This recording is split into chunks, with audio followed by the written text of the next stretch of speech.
Hi all welcome to VBS kitchen. இன்றைக்கி நம்ம என்ன பார்க்க போகிறோம்னா பச்சை தக்காளி வச்சு ஒரு கூட்டு எப்படி செய்யலான்னு பார்க்கலாம்.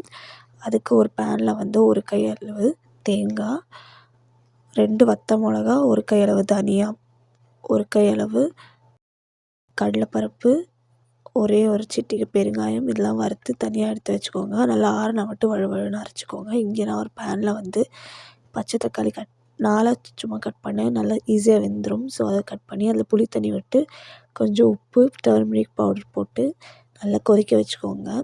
அரைச்சி வச்ச விழுதை வந்து அதில் கொட்டி, தக்காளி நல்லா வெந்ததுக்கப்புறம் அரைச்சி வச்ச விழுதை கொட்டிட்டு அதில் ஒரு கையளவு கருவேப்பிலை போட்டிருக்கேன். நல்லா மிக்ஸ் பண்ணி எடுத்துக்கோங்க. இன்னொரு சைடு வந்து பருப்பு வந்து நல்லா வேக வச்சு மசிச்சு வச்சுருந்தேன் இதில் கலந்துக்கிறதுக்காக. இது நல்லா பச்சை வாடை போனதுக்கப்புறம் பருப்பு கரைச்சி நல்லா ஊற்றிடுங்க. பருப்பு தண்ணி வேஸ்ட் பண்ண வேணாம், அந்த தண்ணியே யூஸ் பண்ணிக்கலாம். இது கொஞ்சம் லிக்விட் கன்சிஸ்டன்சி வரத்துக்கு.